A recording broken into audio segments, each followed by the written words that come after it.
So our next speaker, and we're going to move in from what we've been talking into architecture, right? Global systems. Dr. Gladys Chesumbai from Kenya, the National Institute of Kenya, and IARC walks us through the global blueprint where structure makes strategy and building equitable, inclusive registries.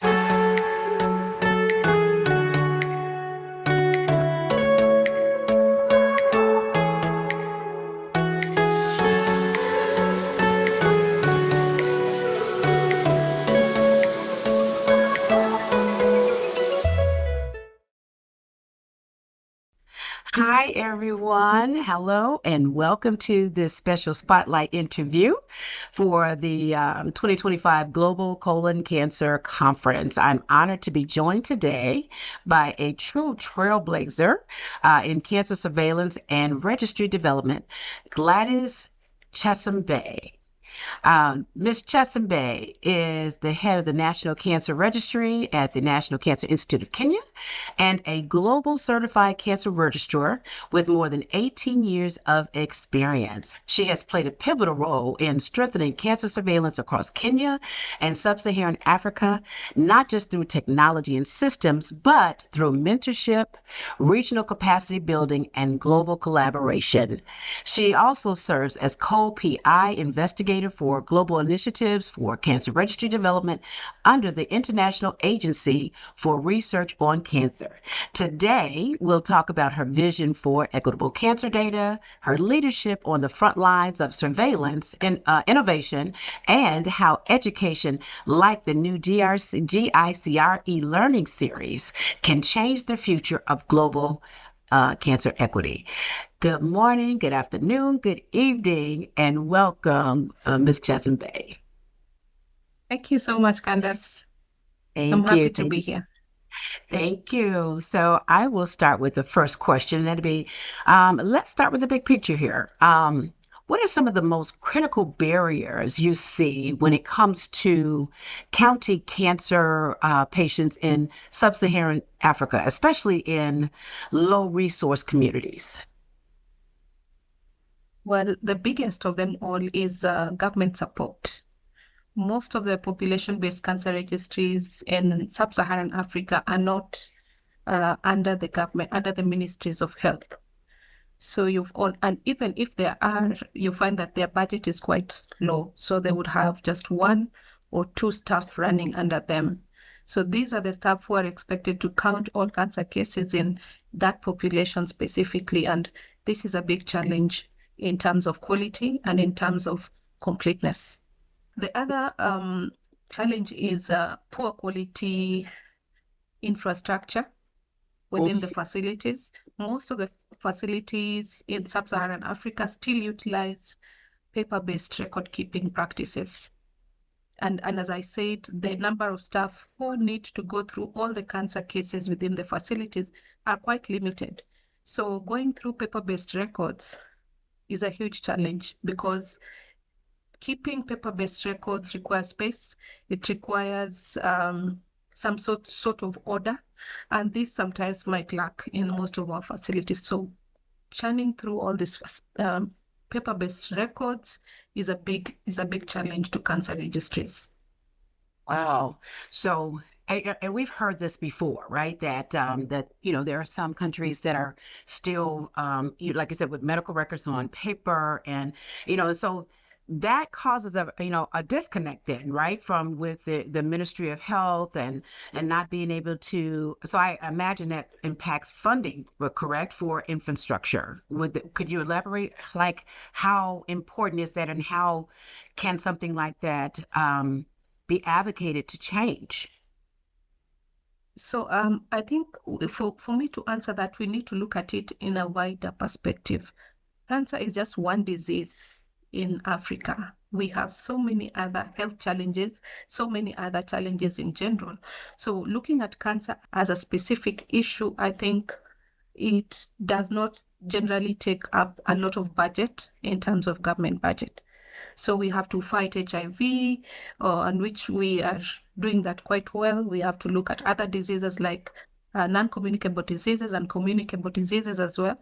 So looking at cancer only as one of those non-communicable diseases becomes a challenge in terms of funding, because we also have quite limited funding to support the general health care and development in general in Africa. So yes, so that I think is the main issue, that there's limited resources, and these resources have to be spread across so many other needs in Africa.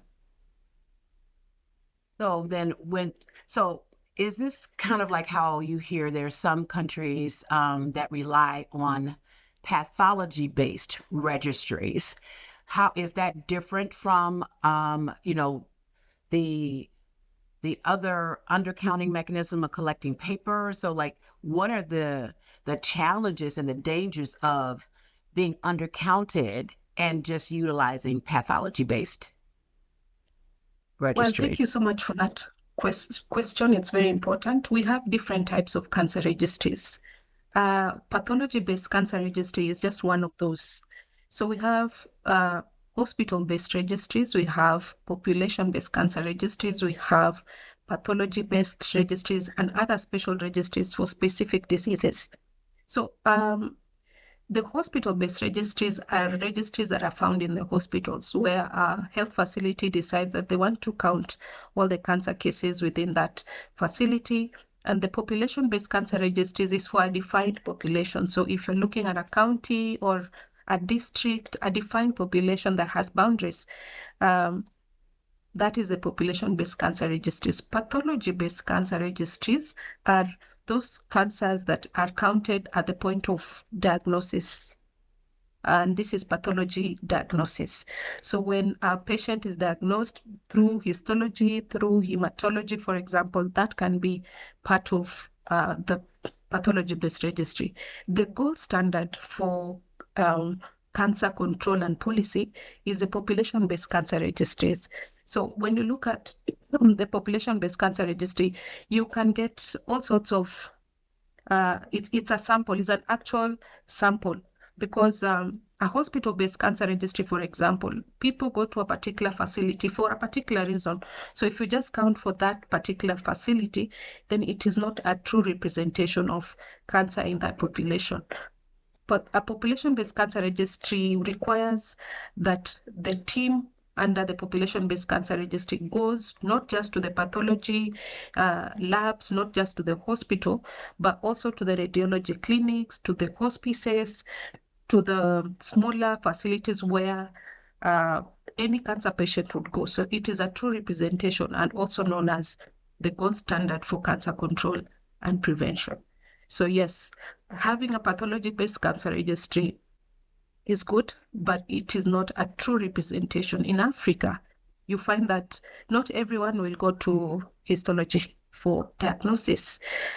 You need to get a biopsy, you need surgery sometimes to get a sample from the body, but not everyone will afford to do that. Not everyone would want to do a surgery because of some myths and misconceptions. Not everyone would be, willing or able, or because of many challenges, including distance and things like that. So population-based cancer registry is a gold standard.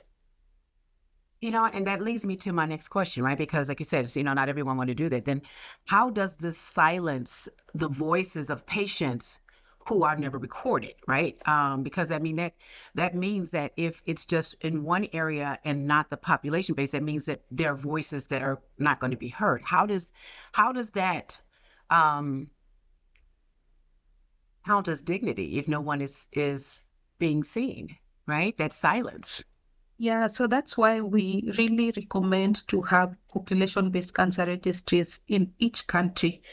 And because most people would say we have a hospital-based cancer registry, why do we need a population-based cancer registry? Because yes, it is a biased sample of the cancer patient in that region. So the voices that would likely be missed in a hospital setting would likely be captured in a fully resourced population-based cancer registry, because the basis of diagnosis that is considered in population-based cancer registries is not just pathology-based. Also the X-rays, also the MRIs, the radiological diagnosis, clinical diagnosis, where a patient might have a mass and the doctor knows that this mass is definitely a cancer, even though this patient would not end up having histology done. Those are also captured. So yeah, we recommend that government support population-based cancer registries to ensure that these voices are heard in the counting of cancer cases for each country. Wow. So let's talk a little bit about policy and action and advocacy. So we know that good data doesn't just sit on a spreadsheet, right? It drives action. Can you share an example where like high quality registry data in Kenya or somewhere else that you may be aware of directly influences health policy or resource decision? Like how does having that high quality registry move the needle forward? Thank you. So in Kenya, as an example, working as the head of the National Cancer Registry at the National Cancer Institute, good quality data really moves policy, because then the information that comes out of it is true and therefore verifiable and therefore impactful when used correctly. So for example, you find that in Kenya, we have 2 population-based cancer registries. Currently, we are in the process of establishing about 5 more to get a more representative picture of cancer in other areas, more arid and more coastal areas. So at the Eldoret Cancer Registry, where I worked for about 15 years, we have a population-based cancer registry there that is about 27 years old now. And one of the most common cancers there is cancer of the esophagus. Now, cancer of the esophagus is the most common cancer in general, but so we have also cancer of the prostate. We also have cancer of the cervix in female and breast also in female. But if you look at both sexes, cancer of the esophagus is the most common cancer. So one of the areas that policy has really supported, has really been actioned in this kind of area is that, and this you can see generally in Africa, is that based on this data from the Eldoret Cancer Registry, we were able to discover that this cancer of the esophagus is quite common, not just in Eldoret, in Kenya. It's also common in Uganda. It's also common in Tanzania. It's also common in Malawi, going down to South Africa, in Zimbabwe, and other countries along the Rift Valley belt. A lot of studies have come up out of this particular data to look at what exactly could be causing cancer of the esophagus in all these specific places. What is it? Is it what we eat? Do we all eat the same thing in Uganda, Kenya, Tanzania? Is it the soil? Is it something else? So in terms of just directing policy and directing resources, not just in Kenya, but also in IARC generally in terms of research, a lot of research has come out of data that is good quality from not just Eldoret, but other population-based cancer registries in Africa. So yeah, at the end of the day, the cancer patient of today or the cancer patient who has cancer of the esophagus tomorrow would be in a better place as compared to where they were 24 years ago. Wow, that's amazing. And by having this data, it was kind of like a domino effect, right? Because it was like you uncovered one thing and then it led to something else that led to something else, and it's leading to improving, but also comparing information in other places where this is happening to see if there's some type of synergy, like, hey, so what's happening, kind of like what's happening with the Western diet, right? It's like we're seeing colon cancer explode across the globe, but it's like, why is this is happening. So that's amazing how that data is not just being counted towards something that's happening, but counted towards something that can be fixed or repaired and compared elsewhere. So that is absolutely amazing. And so when we talk about data also, we know how some people who are patients who are aware, they're kind of concerned about protection, privacy of their data and where the data is going to be used. Do you find that that's a challenge as well when you're collecting or when you're asking patients about data, that they're concerned as to, like where is this going to lead to, but then also, a way to protect them as well? Yeah, so in Kenya, and not just in Kenya, across Africa, also right now we have a lot of data laws that are governing disclosure or just handling patient level data. Population-based cancer registries are, especially in Kenya, cancer is reportable. It's a reportable disease.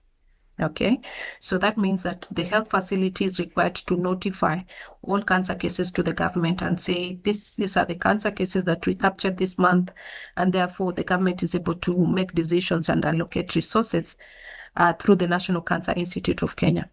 So, but the data protection laws are a big issue right now because they govern, and that's a good thing for not just the country, but also protects the patient.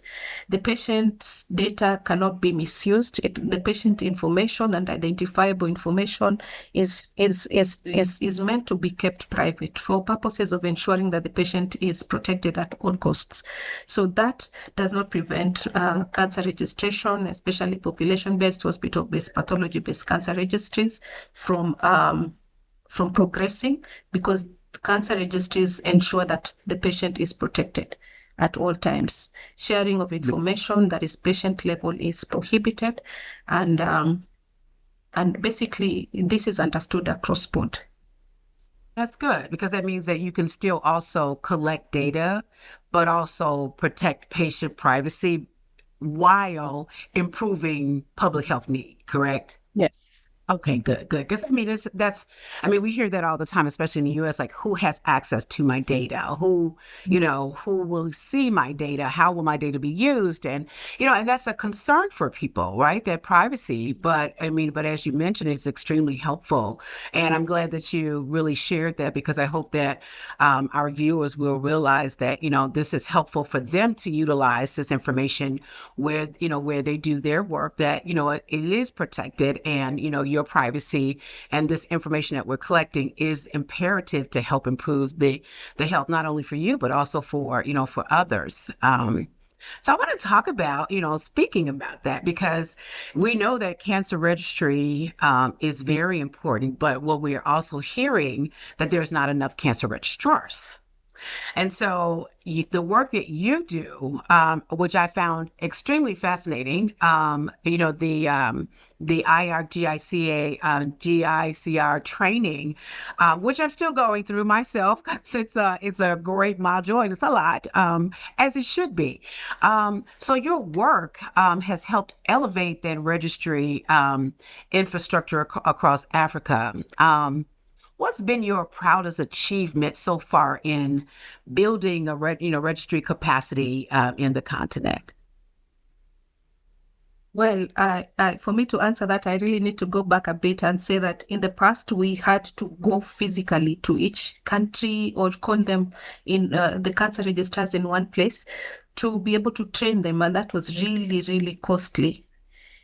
Now we are able to, and then after that, the physical training, after COVID, we had the virtual trainings where the cancer registries will join into a Zoom call and get some training from wherever they are. But now, the GICR IARC e-learning series are the current future of all that, because then a cancer registrar can be able to select the topic that they feel they need to learn more about. And this is free. They're able to go back, go forward in order to understand whatever they need to understand. And then it has some questions that you can ask. I know you have might have been able to look at the challenges and just be able to go back in case you did not understand, or just pause it a little bit to internalize what you need to internalize. So this is the future currently of cancer registration training. It enables the cancer registrar in their own time, because cancer registrars are quite busy. They're most often in the field collecting data. It's sometimes doing cleaning, sometimes doing coding, data entry. It's not easy for them to get the time even out of work. So it enables us as the GICR centers to train our staff and ensure that it has a receipt to it, the certificate. So you can be able to tell if someone actually finished it or not. My proudest moment is this GICR series is when my staff at the National Cancer Institute, 12 of them all completed the GICR e-learnings, the 16 modules. And that was the proudest moment. I felt like my own team has been able to use it. Myself, as one of the people who did some of those modules, I was able to do it. And I know it's not easy. It's not easy. You will see, Candace, it's not easy to complete the 16 modules in terms of time, in terms of just having that time to concentrate and actually learn. So the team of 12, including myself, 13, were able to complete within, I think, few months of its launch. And that was the proudest moment. The other moment was on other cancer registries staff using and utilizing that, especially in sub-Saharan Africa. Yeah. For someone to complete 16 modules and show you the certificate, it just means that, one, they're really proud of themselves, because as I said, it's not easy. Two, they're actually dedicated to the cause of being a cancer registrar. I felt like that is one of the reasons why I was born, really, to ensure that this work continues. So I was very proud. I still am very proud, because every day you see people completing. And now I see you interested in the United States. I think in terms of scope, that is quite huge for me.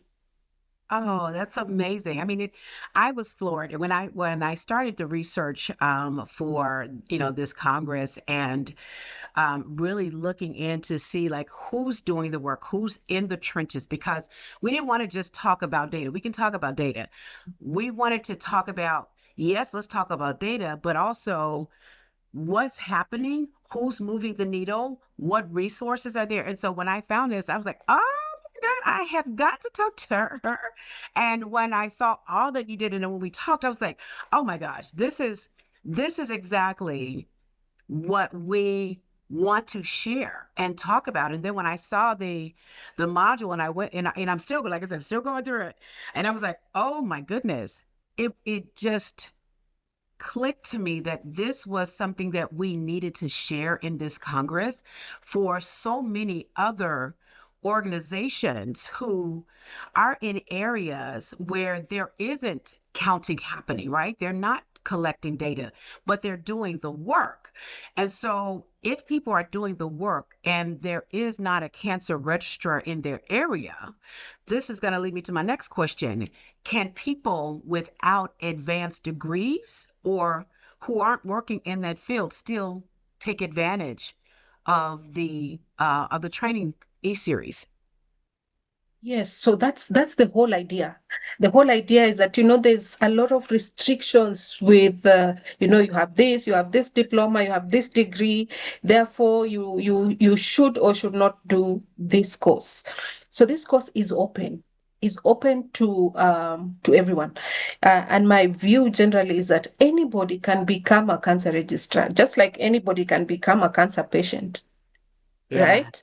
So Ooh. anybody can count. As long as you can count, then you can become a cancer registrar. As long as you're dedicated, as long as you are keen to detail, you can become a cancer registrar. Are you interested in becoming a cancer registrar? Then you can do this course and do it well. That is amazing. I like it. You said as long as you can count. I like that. And and I think there are a lot of people that are they're like, how can we do this. I mean, there's a lot of NGOs that are, they started off in one cancer, but they've found the need in other areas, and and they're doing the work, but it's like, but how do we report this back? And so I think this is really great information for those that are watching this video if they weren't aware of it. I hope that they will take advantage of it. We would definitely share the link to it so that they can register as well, because I mean, this is so important. It's just heartbreaking hearing stories of like visual of seeing things, but like people are not being counted. And I cannot tell you how many stories that I heard about that. And it's just like, and that's where the dignity comes in, right? It's like, if people are not being counted, then we're missing so many. So Yeah. we know, what would be the ideal vision for the next generation of cancer registrars across the global, about the global world? Like, if our young people are coming up, right, and our young people are more socially conscious now, and so what would that vision of the next generation of registrars look like for you? Well, we are having more younger, more energetic people coming in, and the situation in our facilities is improving. We are coming from paper-based to a more electronic version for most of the facilities across Africa.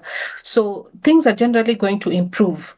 So I think cancer registrars should just be ready to be keen, to just have that keen eye, to notice that, yes, we are collecting here, but what are we missing? To just question the numbers. Is there anything that we are missing? Is this quality of data that we are collecting good enough? Is it high quality based on the standards that have been given? And I must say that at this point, the African Cancer Registry Network, and I don't know if you've heard of the African Cancer Registry Network under Dr. Max Parkin, and the Global Initiative for Cancer Registries, the IARC GICR, Cancer Surveillance Unit, and Professor Freddie Bray is really keen on that, in ensuring that cancer registrars are more supported than they have been in the past, that the cadre of cancer registrar is recognized by not just the low-level county facilities, but by the governments, ensuring that the cancers are made reportable in most of our countries in Africa, because that is not the situation across Africa. That the policies that are being generated from cancer data are sound, and that the cancer control strategies are implemented across Africa. So I think the future is bright. We have immense support from IAC and Dr. Freddie Bray. We have immense support in cancer registration under African Cancer Registry Network. That is Professor Max Parkin. We also have the IAC hubs in sub-Saharan Africa, in South Africa, under Masvita, in Kenya, and Dr. Anne Korir, where I serve as a PI, co-PI. And then we have one in the French-speaking nation in Cote d'Ivoire. And then we also have established a new cancer hub in the Portuguese-speaking countries, in Angola, to ensure that all cancers are counted across Africa. I think the future is bright, Candace, and the future cancer registrar is going to be happier than the past cancer registrar. I like that. Can you expound a little bit more on the hubs? I mean, that's amazing. Like, how could people connect with the hubs? So in the past, we had just the African Cancer Registry Network serving the entire sub-Saharan Africa. But that was a lot of work for the team in the African Cancer Registry Network, led by the coordinator there, Professor Max Parkin. So IAC planned to start regional hubs based on the dialects, English-speaking countries, we have the French-speaking countries, and we have the Portuguese-speaking countries, or based on the role of these hubs. So the one led by Masvita in South Africa is for research and cancer control policy. And the one in Nairobi, head by my PI, Dr. Anne Korir, is for training, mentorship, and capacity building. So here we train and we ensure we have mentorship, we ensure we do technical support for all the countries that need it. So this is easily done by us because we have done it for a long time. So these hubs were selected based on the capacity that was originally there. So, and that is how all the countries, both the French-speaking, English-speaking, Portuguese-speaking countries are able to access quality resources directly from IARC, but through the GICR centers of expertise. Wow, that is amazing. It really shows that, the work that you're doing is centered around dignity. And so I will ask this question, what does data dignity mean to you in context of cancer surveillance? Well, I think there's dignity and there's integrity. Oh, And for integrity, it just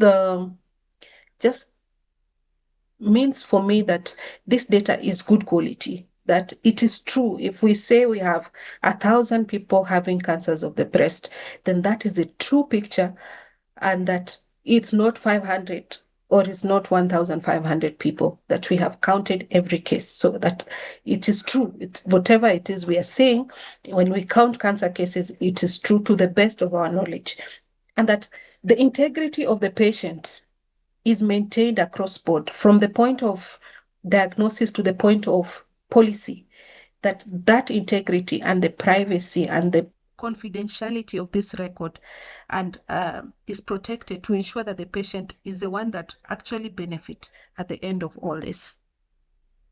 wow. I have to tell you that really gave me chills when you said the integrity, because I don't think that we actually look at it like that. And I think that's such an important, piece to that. And especially when we're talking about the patient, I'm always advocating for treating the whole patient. And just that small piece that you said right there was about integrity. Oh my gosh, that is everything.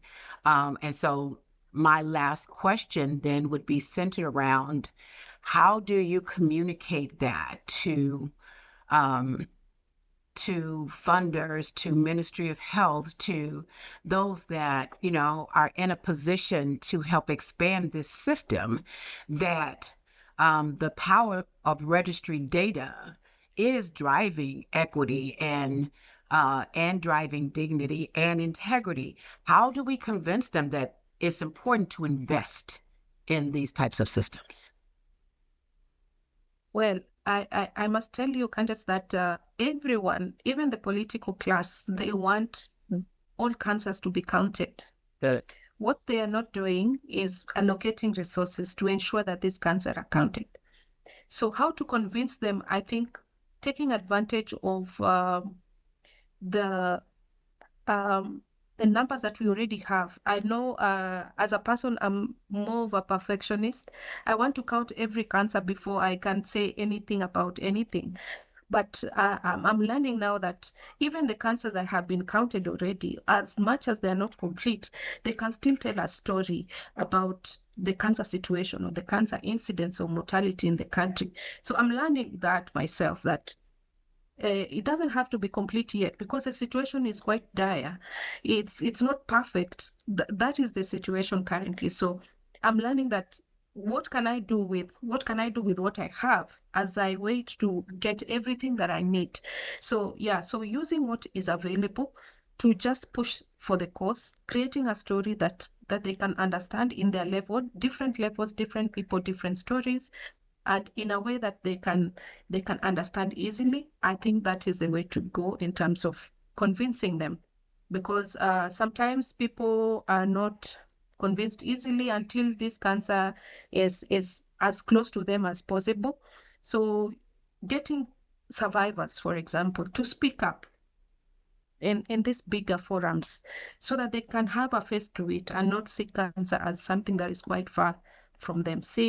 Hearing the stories of triumph, hearing the stories of suffering as well is important, because we can't hide the scar that is cancer. So just telling it as it is, for me, is very important. Allowing the the true voices of lived experiences to be shared in all the forums as much as possible.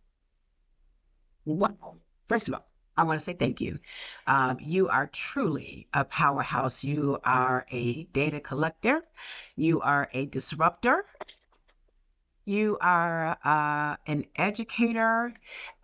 You are a visionary for the future. And it is important, the work that you do and the voice that you have in this space. And so I want to thank you for your voice, your work, your vision. And we're so grateful for what you have shared and your expertise with us today. And we will make sure that we share the link for the e-learning series for our audience who want to do something and have not been aware, and maybe, for the future of cancer registrars, to even take a look at this e-learning series and jump into the world of cancer registry, because they are needed. And so thank you so much. And I can't wait for us to talk to you on our fireside chat. Thank you so much, Candace. Thank you. Hey, are you still hanging with us? I want to thank you so much, Gladys, for sharing the information about the National Cancer Institute and walking us through the global blueprint where structure meets strategy and building equitable registries. So it is poll time. So let's see who among you have heard of the Global Initiative of Cancer Registry, which is GICR for short, program offered by the International Agency for Research on Cancer before. Have you heard of this before? It was new to me.